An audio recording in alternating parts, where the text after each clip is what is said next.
Please help me welcome Peter Donovan. What I hope that you can take away from this is a way to think about things, a way to imagine things. I'm not too good on the how-tos. I'm not an expert at building soil carbon, but I've done a lot of monitoring. And to measure soil carbon change is a different thing than measuring soil carbon at a particular moment in time or a particular place. So it takes at least two measurements, before and after, to measure change. And I'll be talking about that a little bit as we go along here. The opening slide here is part of my quest. I've always been interested in how the world works and realize that our understanding of that is in part limited by what's inside our heads. And this slide may appear to be a sly dig at the limited thinking of bureaucrats, but it's really a self-portrait. And I'm in this position, and I think most of us are, of our imaginations are limited by what we experience. And so what I hope to outline for you in the next hour or so is a context or frame for your imagination, a way to think about what many of you are already doing. One of the questions I ask is, what are the incentives? What drives us to divide an opportunity into multiple, competing, and often insoluble problems? The opportunity is usually camouflaged by our focus on individual problems. And they have a lot of names, and we spend tremendous resources focusing and trying to fix these problems. And we defend the boundaries between them often. And each of these problems is heavily funded. So there's an incentive to maintain those boundaries. To think that our water problems are different from soil, for example, and that they should be dealt with by separate departments.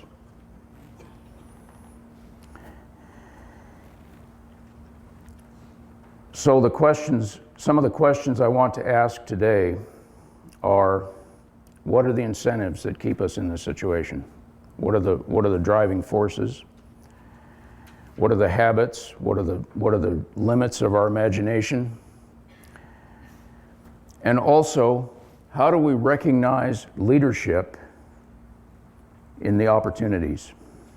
How do we get beyond these problems to look at the opportunities? And how do we recognize leadership on that basis? One of the questions I get asked a lot as I go around the country doing soil carbon baselines is, what species would you plant to increase soil carbon? I get asked this all the time. And I never had a pretty good answer, but the other day I thought of one. The species that we need to plant on our land to increase soil carbon is this one. The human.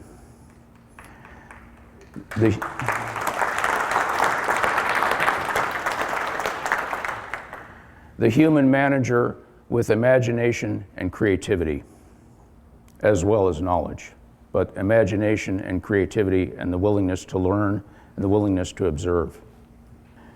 Many of you are familiar with this curve, the so-called Keeling curve of rising carbon dioxide in the Earth's atmosphere. Starts in 1958 and goes up and down with the seasons in the Northern Hemisphere. In the summer, when plants are actively capturing carbon from the atmosphere, atmospheric carbon dioxide in the Northern Hemisphere drops. In the winter, fall and winter, when leaves are decaying, there's a lot of decay and respiration going on, it goes back up. And that yearly swing is what gives the up and down jag to this graph. And it's a gentle exponential curve. This is not research. This is monitoring change over time. And it can be pretty powerful, as most of you realize. This single graph, this single data curve, has framed the climate issue for our generation. And yet, several times during the construction of this data curve, Keeling's spectrophotometers and stuff were threatened, were almost defunded several times because it was not a priority to measure change over time. It wasn't sexy, it wasn't giving us a solution to a problem. But I think, as we all realize, this is a very significant curve because it's the first indication of a systemic change in the Earth's circle of life in our time. There's plenty of symptoms or indicators of species loss, desertification, all the problems that I listed, but this is a deep systemic change. And one of the things that many people take from this is that this is an example of the power of human technology. Burning coal and fossil fuels and so forth, that's the common interpretation that has driven up atmospheric carbon dioxide. And for a long time, we humans have realized that we're very powerful. We have a lot of power. And power is a key concept today. It's the ability to make things happen or to stop things from happening. And for many people, that power is in technology. When we go to fix a problem, we typically look at technology, at our spinning shafts, at our machines, at our chemistry. But I hope today to put that power into a larger context for you.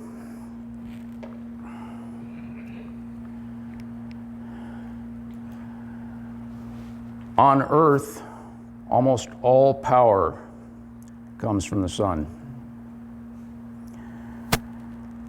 And by power, it's like energy. It's a rate of flow of energy. But the physical science definition is, well, it's a rate of flow of energy. But I also want to talk about work, which is a closely related concept. Work is what power does. And work is force times distance, or force against resistance. So if I lift a big rock up into the air, that's work. Many people realize today that we need big changes in the flows of water between soils and atmosphere, for example. As I travel the country, the number one issue everywhere is water. And yet, our planet has about the same amount of water that it always has. We're losing a little bit of hydrogen to space, but not much. And the amount of water we have is about the same. And so, but the flows of water through atmosphere and soils are a big issue. Too much, not enough. Likewise, the flows of carbon, as we learned yesterday from Doug Peterson's presentation, it's the carbon-rich, sticky slimes, snots, glues, and cements that hold soil particles together. The flows of carbon are a major issue. And these are incredibly massive flows of matter involving incredibly massive flows of energy. In order to change those, it's going to take work. And the question is, who or what can do or will do that work? Because it's force times distance. We need work. It's not going to happen spontaneously. All power comes from the sun, nearly. There's a slight amount of power that is residual heat of formation of the Earth and driven by fission radioactivity. That flux of power is almost negligible at the surface of the Earth. Some places it's pretty major, like Iceland and places in Hawaii, where they can generate geothermal power from that flux. But for the most part, it's about the strength of moonlight. It's negligible. You can't run a machine off of it. There's a little bit of tidal power that's involved with the gravitational pull of the sun and the moon. Again, we don't use that much. That does represent a significant potential source of power, but all the rest of it comes from the sun, which is, as people know, is a giant nuclear furnace.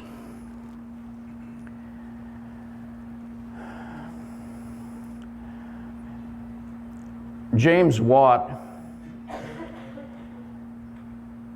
actually tried to measure power. He was one of the, along with James Joule and so forth.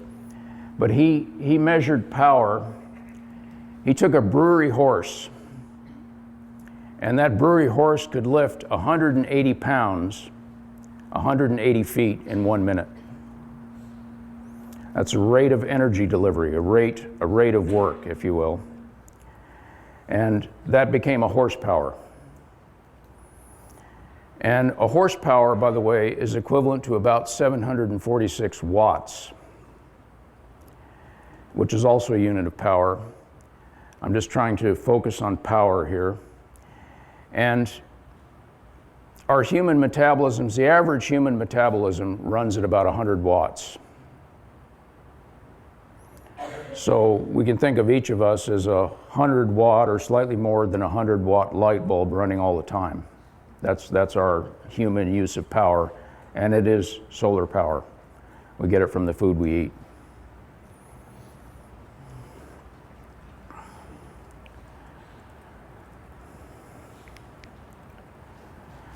Power has a lot to do with what we consider possible. Many of us think that we can't possibly influence the amount of solar energy that comes into our planet, for example. It's too big, it's too vast, we can't influence that. Or we can't change the whole agricultural system, there's too much power and influence. Or we can't change Monsanto, or we can't change U.S. Department of Agriculture, whatever it is, because we perceive that they have greater power than we do. And that's often a matter of perception. Sometimes we think we're more powerful than somebody else, when the opposite, in fact, is true.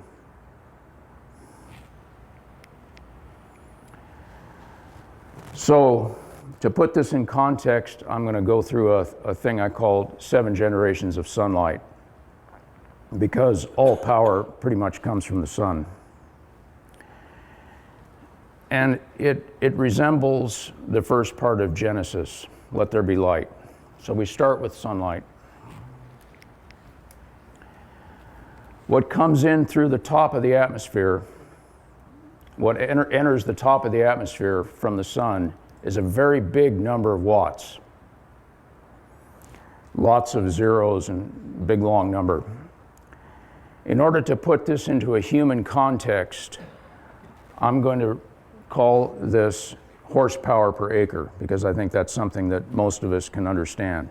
Now, the numbers here are not all that important. What I'm trying to give you is a perspective, a context, a frame to understand power. And these are average figures, day and night, all latitudes, all seasons. So this counts Antarctica, it counts Stockholm in the middle of winter, it counts central Nebraska at midsummer, high noon. But you want to be careful with averages. As Fred Provenza likes to say, the average human has about 1 ovary and 1 testicle. And you won't often encounter such a creature. Or another way of putting that is if I have 2 chickens for dinner and Josh has none, the statistical way to express that would be to say that we each have a chicken for dinner, which is obviously false and it's not very specific. It's not a very useful concept. Being that as it may, there's an enormous amount of variation here, but I'll stick with averages just to give you a kind of general perspective on that. So we get a tremendous horsepower coming into the top of the atmosphere, and about 1/3 of that is reflected by clouds, ice sheets, somebody's white hat, dust particles, snow. And that part that's reflected does no work. It bounces off into space. It does no work on Earth, let's put it that way. And some of it is absorbed in the atmosphere on its way through. It's absorbed by what people sort of erroneously call greenhouse gases, because that's not the way a greenhouse works. But transparent substances that absorb energy and then retransmit it as infrared radiation. And the number one gas in our atmosphere that does that is dihydrogen monoxide, alias water vapor. It's the number one greenhouse gas in terms of its heat trapping ability. In other words, it absorbs radiation from all directions and re-radiates it in all directions as heat. And that's why the nights don't cool off when there's lots of water vapor or clouds in the atmosphere, because that water vapor traps and re-radiates the outgoing long-wave radiation from the Earth. Okay, so that's the first generation, 1845 horsepower per acre. What I call the second generation of sunlight, what comes to the surface is about 2/3, is about 1,200 horsepower per acre. And that has, basically 2 things will happen with that. The biggest use is that it is absorbed as heat. Okay, this solar radiation of all wavelengths is absorbed as heat, mainly by the oceans, but also by land and by grass blades and by your cheek. You can feel that heat, and it's tremendous. If we think of that in terms of James Watt's brewery horses, they'd be just about shoulder to shoulder. There's a tremendous energy flux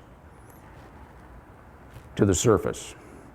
And that can go well over 8 or 10 times that in certain places, you know, during the high noon in the equator, for example. That can be much greater than that. And of course, at night, it's nearly zero. And this heating of the surface, because Earth is tilted, it's irregular, there's variations, and it spins, the heating is uneven. And that drives currents and winds. This is from a NASA time-lapse video that they made. It's a beautiful thing, you should look it up.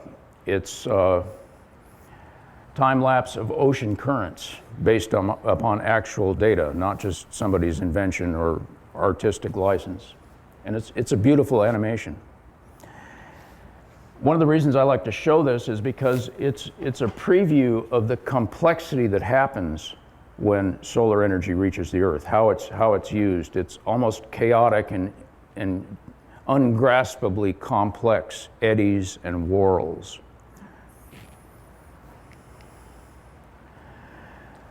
The other big use of solar energy is water cycling. About 1/3 of what hits the surface, 433 horsepower per acre on average, drives the water cycle. It evaporates water from all surfaces, including plant leaves and soil surfaces, as well as ocean and lake. And water vapor, being lighter than air, rises easily.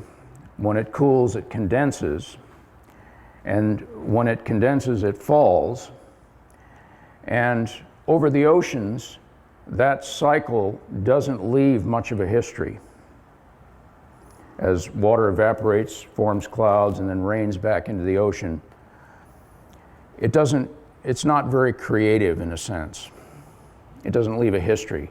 But over land, it's a completely different story. Water has tremendous energy, falling water, and it has sculpted our landscape in very creative ways, in very complex ways. It's carved Grand Canyons. It has helped build our terraces and plains where we raise our crops and so forth. But remember, this is solar energy. And as water is held and retained in soils, for example, think of that as sunlight energy, because that's what it is. When water is captured in the pore spaces of soil and held there, that's as a result of solar energy.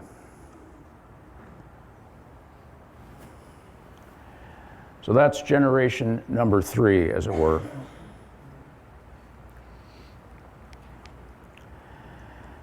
And now we go way down in terms of the magnitude of energy flow. We're now dealing with a pinhole of sunlight.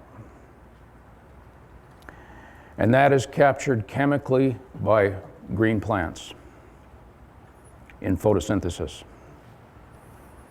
And it's around a horsepower per acre average.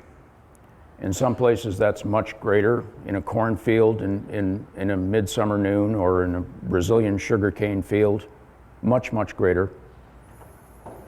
And of course, some places it's much, much less.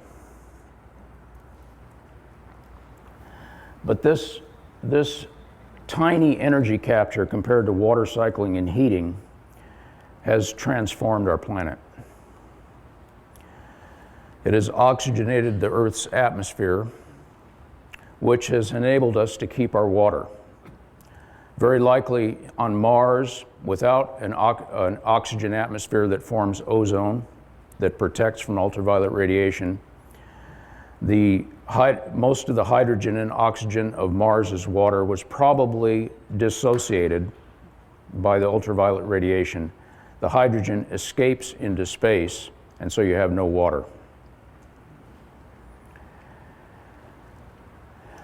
This oxygenation of the atmosphere by photosynthesis has had a huge role in creating and maintaining the atmosphere that we have. It has created soils through biological activity. Without that kind of activity, all of our soils would wash into the sea, would not allow to be formed. About 10% of the surface rocks of our planet are the residues of living organisms.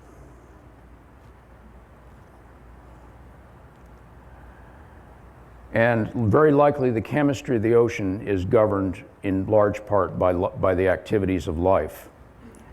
Not only cumulative from eons past, but present activities. So this tiny use of energy is completely transformative, and I refer to it as the most creative and powerful planetary force. It's the carbon cycle, it's the circle of life.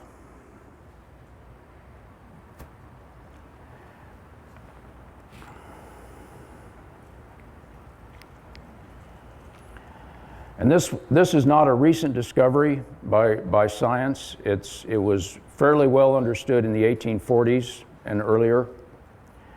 And it's based on two complementary reactions.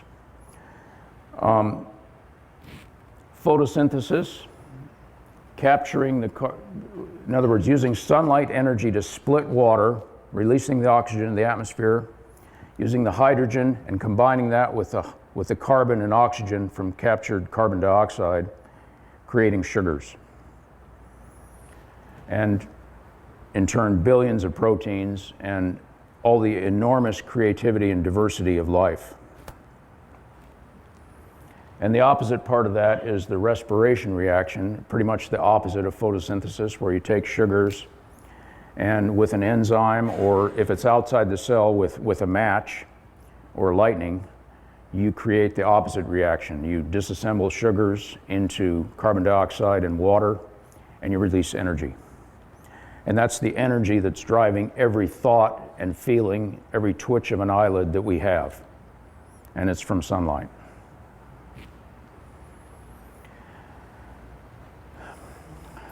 Interestingly enough, two French chemists were doing popular lectures on the carbon cycle, the grand circle of life, in the 1840s.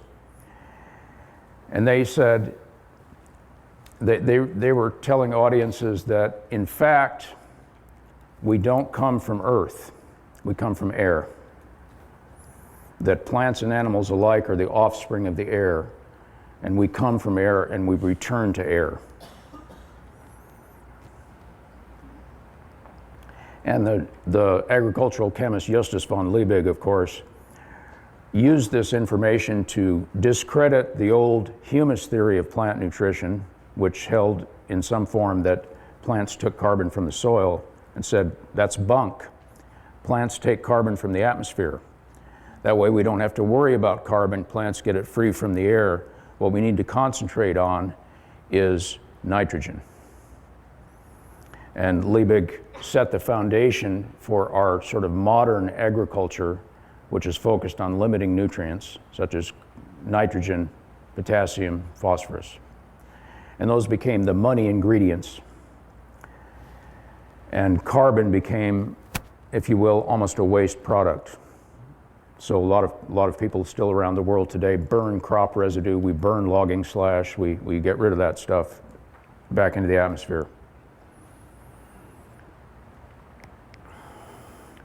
Okay, the fifth generation, if you will, is the other half of the carbon cycle, is respiration.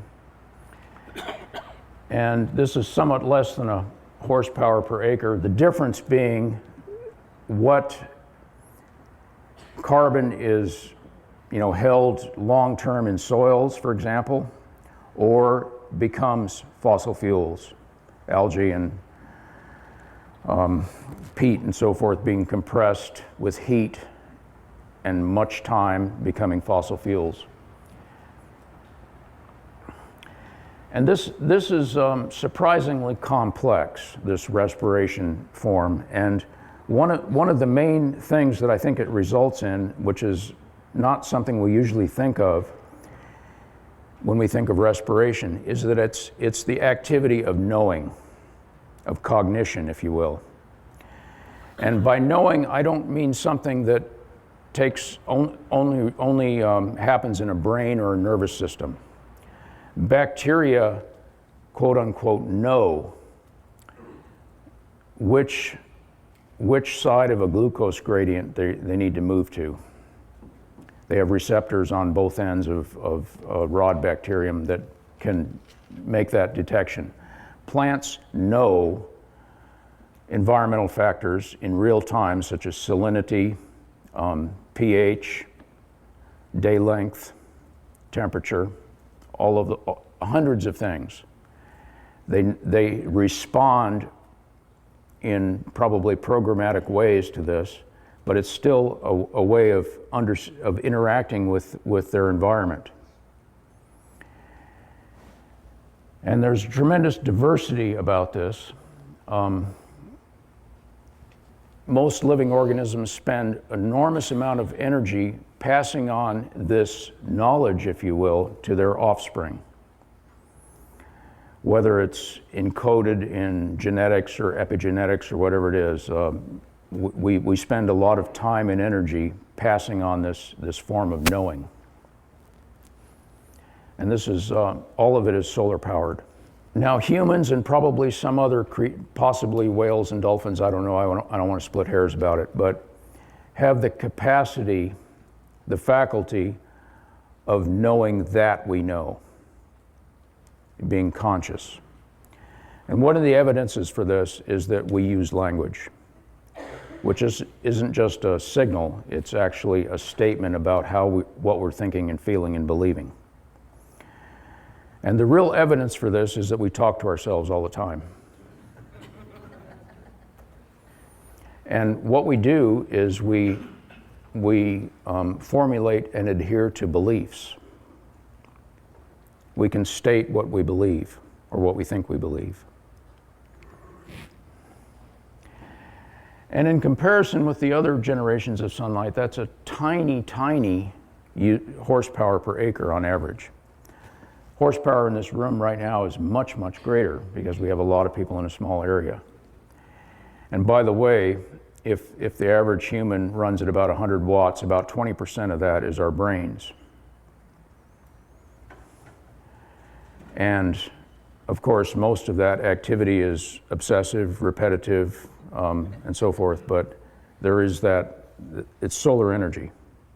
It's a use of solar energy, and it's very influential on what we do and what happens, because as we realize, we're a major power on the earth.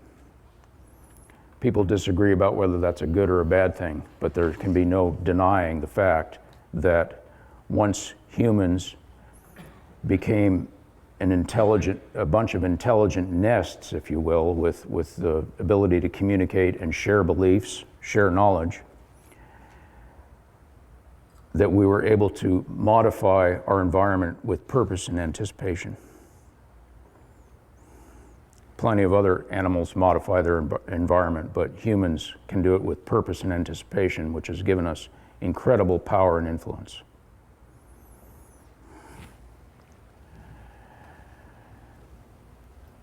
Finally, number 7 generation, I would call self-awareness. And there's a lot of different religious terms for this, but by self-awareness, I mean the capacity to know how it is we know, to understand our beliefs, or to be aware of them. Many of our beliefs are hidden from us. We hold them sort of unconsciously. We don't know what they are until they fail, usually. And that's a typical realization about when we have a belief, is when it fails. And we realize that, yeah, we did believe that. And this is a very tiny, tiny use, but it's very influential, because if we have the ability to question our beliefs, to outgrow them, to transcend them, that can influence the whole chain all the way up to what hits the top of our atmosphere and is reflected.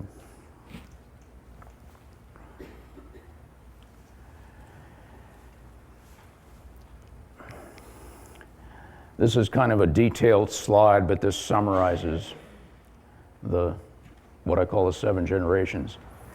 And the majority of sunlight produces climate according to somewhat predictable physical laws. And as Doug Peterson referenced yesterday in front of the rainfall simulator, this makes a kind of a trap for us, a kind of cognitive trap, because that is generally predictable according to physical laws. We think most of the rest of it is too. And we can fix it with technical means. But once you get to the carbon cycle, a sliver of solar energy, you have very creative chemistry, you have incredible diversity, you have an incredible complexity of feedback loops. So we can't even hardly grasp what they all are. So then we have behavior, and then consciousness or beliefs, knowing that we know, and then finally self-awareness, awareness of how we know, which can free us to shift our beliefs and behaviors. And let me briefly review the upward influences, which are very complex. I mean, you could write libraries of knowledge about each of these steps. I'm not saying that I understand them completely, but it enables us to put power in context. Our self-awareness if we're able to shift our beliefs, we're able to shift our behavior, which influences the behavior of all the organisms that we interact with. Corn, cattle, microbes, arbuscular mycorrhizal fungi, which will influence the carbon cycle. How carbon is captured and stored in soils, for example, which will have a tremendous influence on the water cycle. And this is a huge use of solar energy. That water cycle, in turn, can have quite an influence on winds, currents, local climates, and the formation of clouds and the changes in ice sheets and so forth can have a tremendous influence in planetary reflectance. So our tiny little use of solar energy here, because humans dominate what happens, can have a huge influence up here. But it's not guaranteed. We know for a fact that we have had that influence, and it's largely unintended. What I'm trying to show here is that we live in a flux of energy. We're not just things. We're constantly being created and constantly being destroyed or respired or oxidized or burnt up by this flow of solar energy through the circle of life, through the carbon cycle. And we're not in a situation of equilibrium. And this is what is interesting to contemplate. If we take a large still lake that's in some sort of static equilibrium, if you're like most American boys, you want to get in there and disturb it. You want to do a cannonball or get an outboard motor and buzz around, make waves, make splashes, and create a disturbance. Well, we can do that, but it takes a fair amount of work. And as soon as we tire, or as soon as we get tired of all that, very soon the lake will be still again, unless there's a wind, of course. But the time will erase our work. But we're not in a situation of equilibrium. We have this huge flow of solar energy coming through the planet at all times, right now, in the past. And so we're more in the position of a flowing stream. And this is a different situation. If we put a rock or a log in that stream, we can change things. It'll scour here, it'll deposit there. Over time, we can even change the course of this stream by some strategic moves like that. And time, instead of erasing our work, will amplify it. And so we co-create the future with the flow of energy here. In other words, the system we live in is flowing, it's running, it's sensitive. Again, progress is not guaranteed in any one direction, but we live in a sensitive system.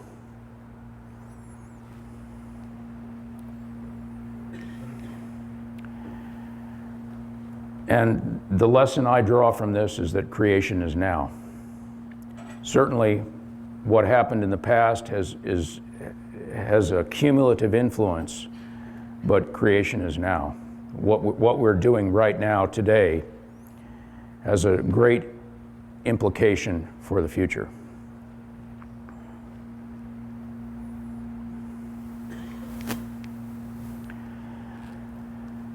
And where all this comes together is in soils.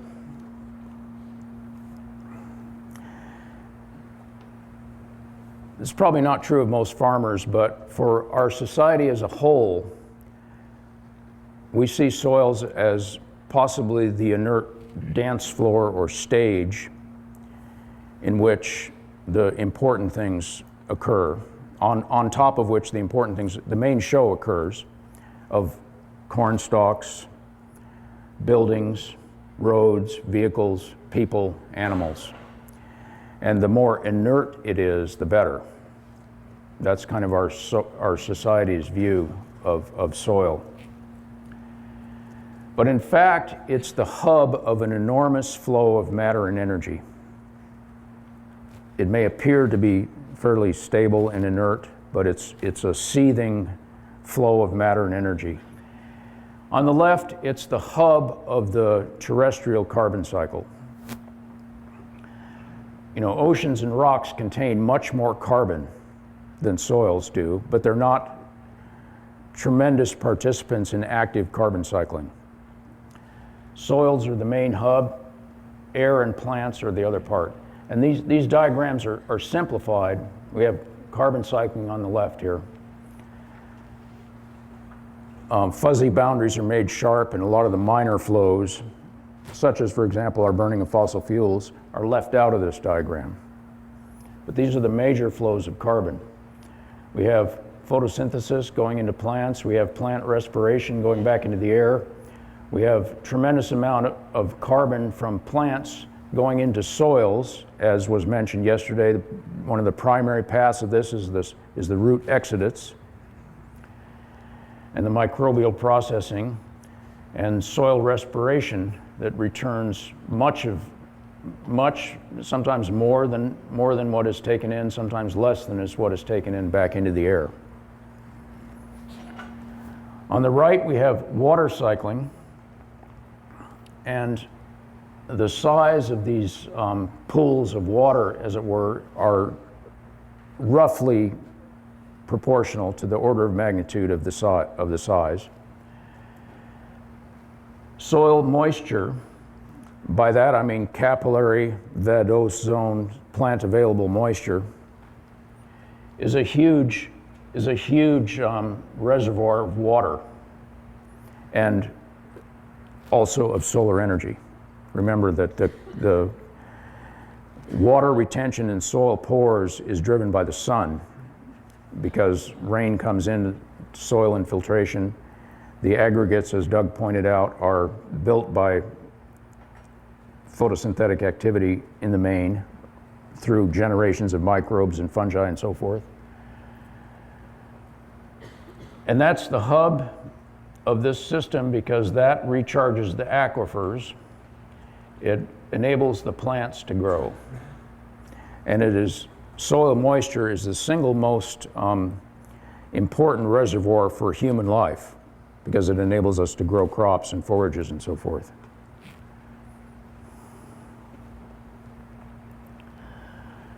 And where all this comes together, as again Doug pointed out yesterday, is in the soil aggregate, which is solar energy in the form of carbon-rich macromolecules that are sticky and slimy and glue soil particles together.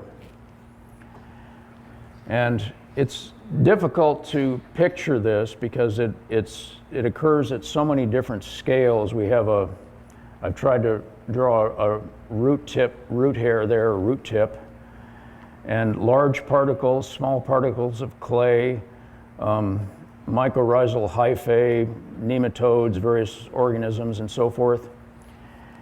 When we're looking through a microscope, I think our focus tends to be on what species do we see down there, what kind of animals or types of organisms. But I will also point out that structure is pretty important too. I tried to find other pictures of soil aggregates, and because I wasn't too happy with my drawing here, but what I discovered then was you need a drawing something like this, and this is a pen and ink drawing of some sort of imaginary cityscape, but that's not too dissimilar from a soil aggregate. Has lots of surface area, is incredibly detailed, has, if you will, fractal dimensions to it. In other words, it's got details repeating at many scales. It's held together by some major arteries, and there's lots of complexity here. And it also reflects the fact that our soil aggregates are the main infrastructure for our civilized infrastructure of concrete, steel, asphalt, and so forth. Because without those soil aggregates to absorb heavy rains, we have flooding or drought that threatens all of that infrastructure. And so the soil aggregate is more important than probably dams and roads and all that stuff to the way our civilization functions. Agriculture has over time had a very destructive effect on soil aggregates. Not intentional, but as a byproduct of our way of trying to sustain ourselves. And our responses to this tragedy, as it were, of the destruction of soil aggregates by agriculture, I think I divide it into three categories. Either we deny it or don't care. For example, if we need to keep farming the way we're doing to satisfy our landlord, pay the mortgage, or feed the world, we do that. And it's been difficult for the environmental community, for example, to get a grasp on soil health issue. You know, it's easier to get people excited about food safety or GMOs or something like that. It's been difficult for the environmental community to get a grasp on what's involved with soil health. The other big one is that we modify and mitigate. Hundreds of years ago, fallows were common. We would allow the soil aggregates to regenerate by a period of non-use. And probably a lot of our initial no-till was in an effort to avoid some of this kind of thing. And there's a tremendous repertory of activities that we did. You know, Jefferson advocated plowing along contour, for example, rather than plowing up and down the hill. And we've done terracing and all these different things. Last but not least is what I call the transformation strategy. And there are many people in this room who are active participants in this. And this transformation is not about species or machines or practices necessarily. It's fundamentally about energy, about power and work. And that's why it's hard for us to recognize, because we're used to thinking about things in terms of species. What crop are you planting? What cover crop mix are you planting? What practices are you using? What things are you using? Are you using polywire and reels? And in fact, this transformation of agriculture has happened sporadically for a long time. There have been innovators who've really turned it around, but we have a hard time recognizing it.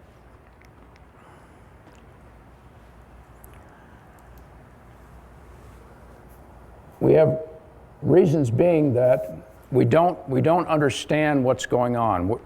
These people may not be solving problems that we think we have. Or we look at it only from the point of view of technology.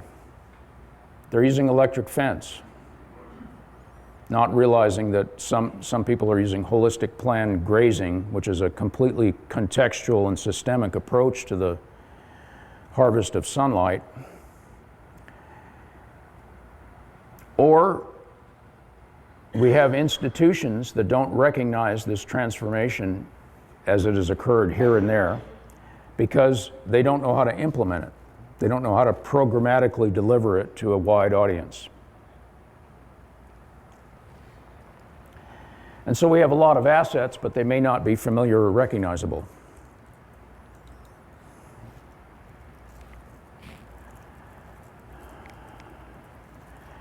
And it's further complicated by the division of our knowledge base into various different fields without a lot of synthesis between them.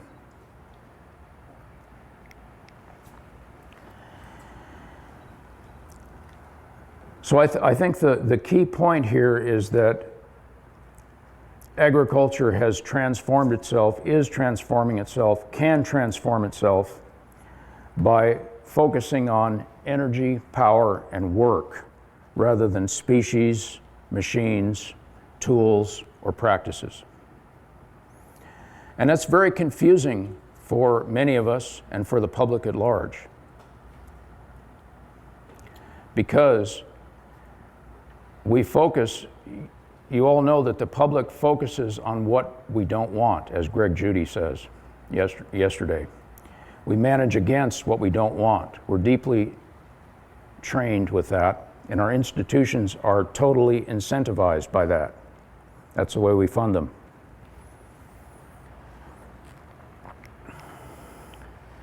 For example, with the grass-fed industry, we have all these ideological or sects, if you will. And this is pretty confusing for the public because they're not going to understand energy flow this way. They're not going to understand power and work, with a few possible exceptions. This is mostly about what materials we use, what species, all of those kinds of things, and not primarily about energy flow.